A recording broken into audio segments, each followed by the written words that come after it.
Дмитрий Зурабович, здравствуйте. Здравствуйте. Сегодня мы поговорим о подготовке выборов главы государства. Буквально пару дней остается до выборов. Это 7-е выборы в новейшей истории Абхазии, но на этот раз внеочередные. И вообще, учитывая напряженную общественно-политическую ситуацию в Абхазии, в чем отличие этих выборов? С какими трудностями вы сталкиваетесь? Как идет процесс подготовки? Расскажите, пожалуйста, об этом. Досрочные выборы президента Республики Абхазия, они будут проходить в непростой ситуации, потому что у нас сегодня остается буквально 2 дня для того, чтобы уже подвести итоги. И мы видим, что окружные комиссии, участковые комиссии, они работают в полную силу, работают со списками избирателей.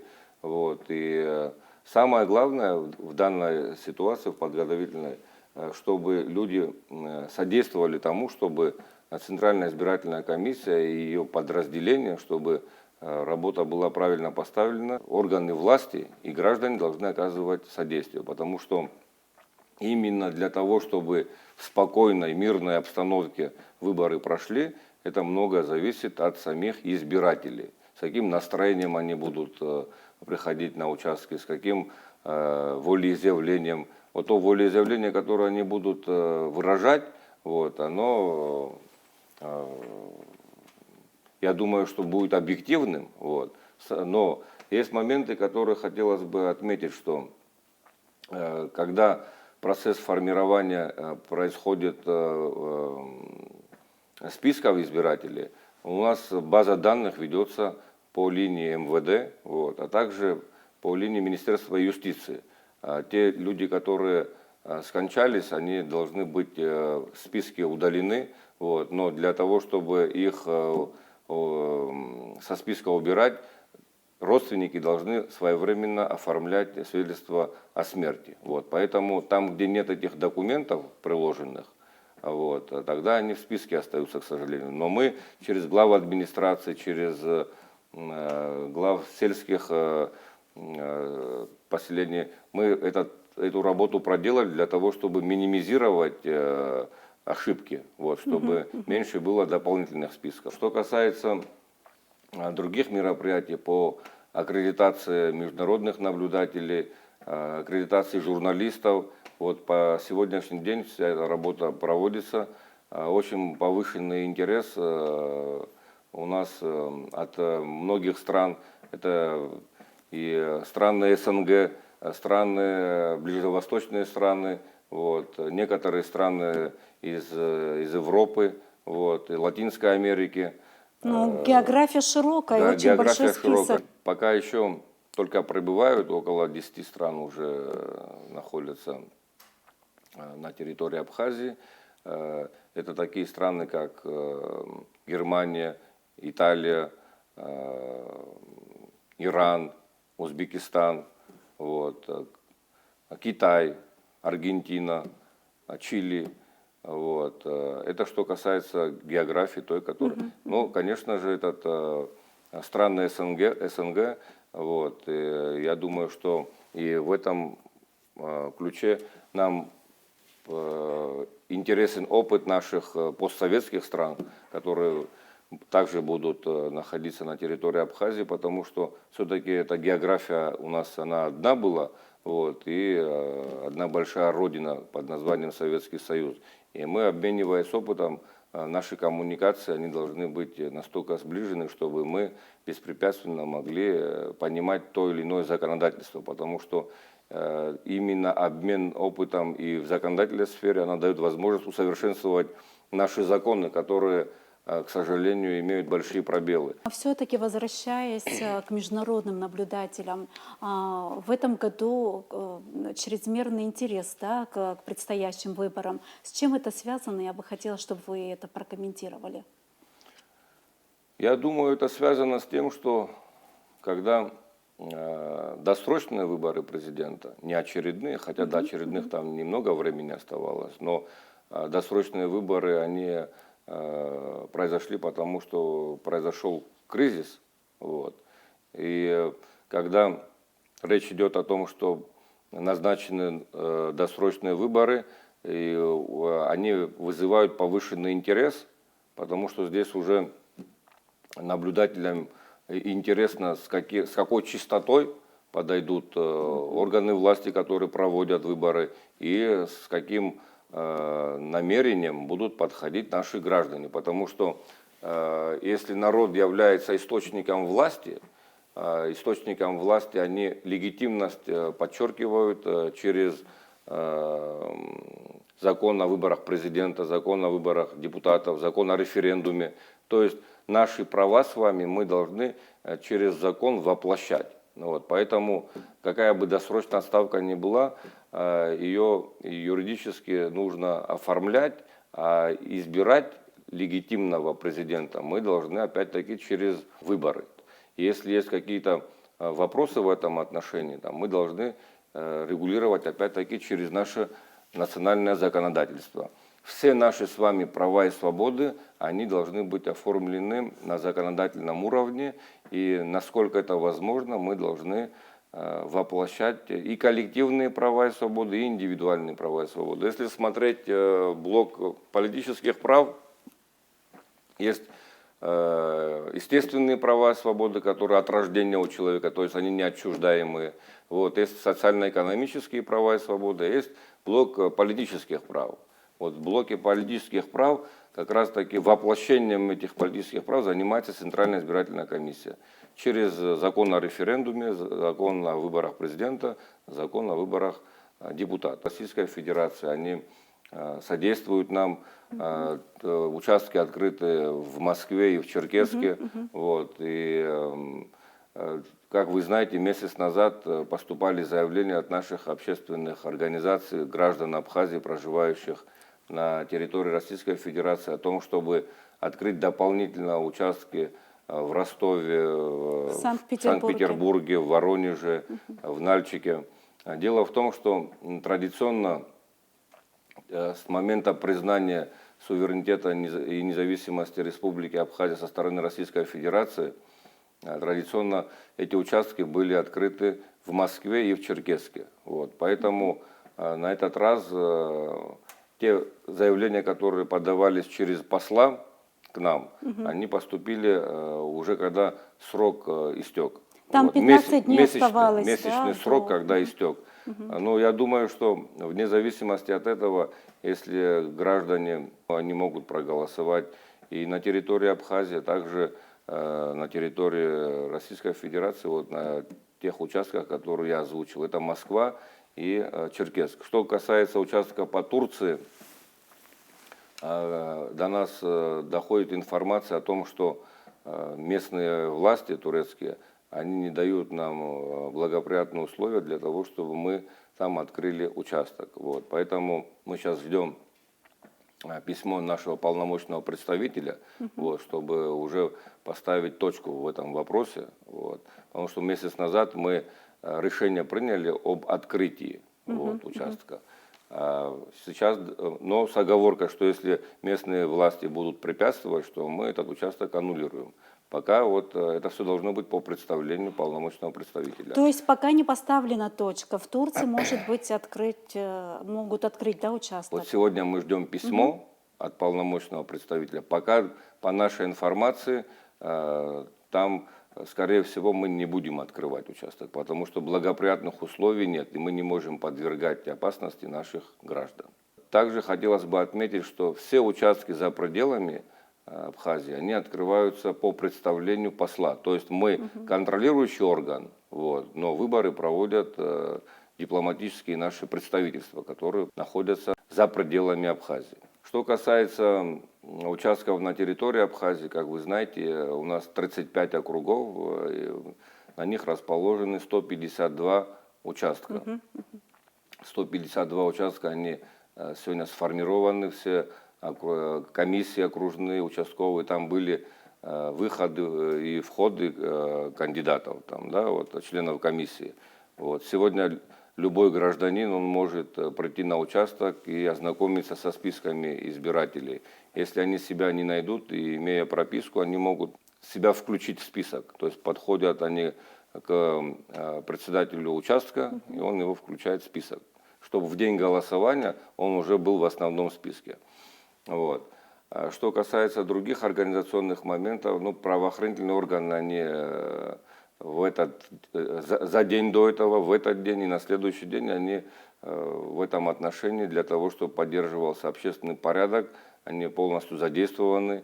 Генеральная прокуратура, суды, они так выстроили работу, чтобы без выходных дней, вот, чтобы жалобы, если будут поступать, чтобы они могли оперативно реагировать на них. Вот. Будут переведены на усиленный режим работы. Да, все органы власти, они, в первую очередь правоохранительные органы, они будут усиленно вести по этому вопросу. Вот. Также у нас завтра будет открыт пресс-центр вот, на улице Сахарова, в здании репатриации. Очень много журналистов иностранных к нам прибывает, вот, и гости из Российской Федерации, из других стран. Мы их рады будем завтра видеть на открытии пресс-центра вот, в 5 часов вечера.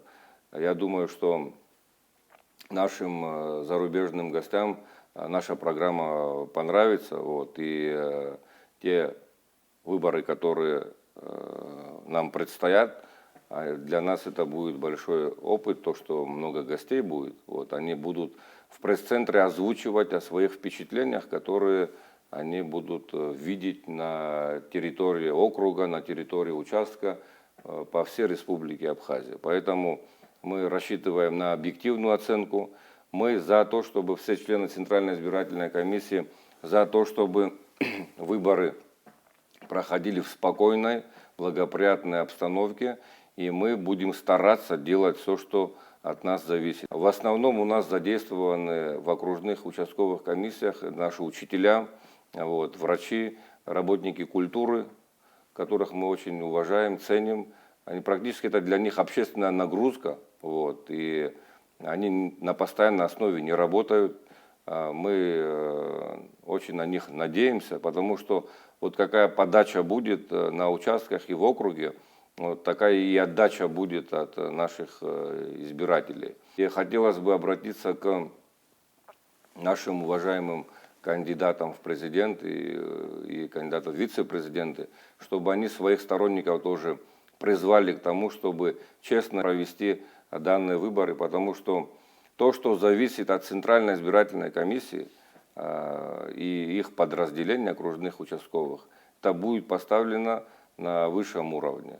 Другое дело, чтобы люди без оскорблений друг другу, без никаких негативных тенденций, чтобы они подошли к этому вопросу. Потому что кто бы ни был избран по нашему законодательству Абхазии, большинством кого изберут, того мы будем итоги подводить. У нас очень много наблюдателей будет, помимо международных, на каждом участке от каждого кандидата в президенты будет до 3 человек. И они поочередно имеют право наблюдать за ходом избирательного процесса на самом участке. Это говорит об открытости. Тем более, что перед началом голосования, перед открытием участка, каждый бюллетень будет посчитан и членами комиссии, подписан, и также право имеют наблюдатели ставить свою подпись на каждой бюллетене. Это говорит о том, что это дополнительная защита. Вот, и то количество бюллетеней, которые будут выданы, и то количество бюллетеней, которые окажутся в урне, они должны соответствовать. И в паспортах каждого гражданина будет проставляться штамп, что он проголосовал на этом участке, для того, чтобы у него второй раз не было возможности в этот день прийти и проголосовать. Открепительных талонов у нас нет. Нет в этом. Это уже лет 10 назад отменили и правильно сделали, потому что наряду с правами должны быть, конечно, и ограничения, когда злоупотребляют своими правами граждане. Открепительный талон давал возможность и по месту прописки, и по месту, указанному в талоне, голосовать. Люди злоупотребляли вот, своими правами в этом отношении. Поэтому голосуем только по прописке. Что касается, если у граждан нет в паспорте прописки, тогда они в Центральную избирательную комиссию обращаются, и мы там уже им выдаем удостоверение на право голосования на том участке, на котором они сами укажут. И мы впишем это в удостоверение, и они пройдут, проголосуют. И до дня голосования, и в день голосования тоже будем выдавать. Гражданам тоже обращаюсь, чтобы они заблаговременно приходили, потому что в этот день будет очень много людей. Если есть возможность, сегодня, завтра, вот, чтобы они это удостоверение у нас получили, у кого нет прописки. Вот. И еще раз хотелось бы обратиться к нашим всем гражданам и населению в целом, чтобы в спокойной, демократичной обстановке при беспрецедентном количестве международных наблюдателей, чтобы мы проявили свое гостеприимство, вот, и нашим стратегическим партнерам из Российской Федерации и тем странам, которые нас пока еще не признали, мы должны показать и свое гостеприимство, и свой профессионализм. Я очень надеюсь на понимание наших граждан, если дороги где-то будут перекрыты в этот день, это для того, чтобы избирательный процесс беспрепятственно проходил. Лучший из лучших будет обозначен большинством голосов. Вот. А мы подведем итоги по результатам их голосования. Поэтому желаю удачи в предстоящих выборах вот, всем кандидатам и надеюсь на то, что в организационном и контролирующем плане мы все от нас зависящее все сделаем. С чем все-таки Центр избирком сталкивается во время выборного процесса? Расскажите немножко об этом, учитывая вот все-таки напряженную общественно-политическую ситуацию и так далее. Ну, разные вопросы могут быть. Это вопросы могут связаны с окружным, участковыми комиссиями. Например, если люди себя не находят в списке, вот, их в этот день в дополнительный список включают. Поэтому мы призываем заранее граждан за день, за два, за три приходить на участки, если их в списке нет, потому что когда люди перепрописываются, вот, они выпадают с этого участка и оказываются в другом. Вот, поэтому, чтобы учет был точный, вот, потому что мы тоже призываем, чтобы данные люди заранее приходили, потому что в день голосования они уже попадают в дополнительный список. Вот, а если заранее придут, запишутся, тогда как раз они будут влиять на явку. Вот. Хотелось бы также отметить, что правила игры таковы, что победитель будет обозначен в первом туре, если он наберет от числа проголосовавших, от принявших участие 50 плюс 1 голос. Вот. Что касается, если вдруг будет второй тур, тогда там также будет графа против всех, так же как и в первом туре. Тогда победитель должен будет выиграть и кандидата, который напротив него, и графу против всех в том числе. То есть от числа проголосовавших, от действительных бюллетеней 50 плюс 1. Испорченные бюллетени во втором туре учитываться не будут. А все действительные бюллетени, вот из этого количества 50 плюс 1 должен будет победитель набрать. Я понимаю, что пока рано говорить о явке, но все равно есть какие-то прогнозы, какая будет явка в этот день? Я вижу, вовлечены очень много молодого поколения. Вот. Я думаю, что не менее 70%, не менее 75%, я бы даже так сказал бы, что будет явка. Это в количестве, это не менее 100 тысяч человек из 135. Были и есть ряд предложений в виде законопроекта, они оформлены в парламенте, они в первом чтении прошли, вот, но в окончательном пока они еще не приняты. Я думаю, что после выборов возьмут во внимание депутаты и дальше продолжат разработку и принятие поправок в закон о выборах президента, а также в закон о выборах депутатов. А какая самая такая главная поправка, на ваш взгляд, которую надо внести? Я думаю, что даже по тем же жалобам в суд, когда обращаются наши кандидаты там, да, по результатам, по итогам выборов, допустим, там, да, вот, наше законодательство позволяет обжаловать вышестоящую инстанцию Верховного суда, чтобы процесс происходил и после инаугурации тоже. Мы в Центральной избирательной комиссии единогласно для себя решили сделать предложение в виде законопроекта нашим депутатам, чтобы они все сроки обжалования сократили до инаугурации, чтобы до инаугурации избранного президента была поставлена точка, потому что после инаугурации все эти судебные тяжбы, они могут продолжаться год, грубо говоря. Там, да? Но если так окажется, что тот или иной избранный президент, он будет нелегитимно избран, тогда как быть после инаугурации, он указывает, подписывает законы, которые принимает парламент, подписывает.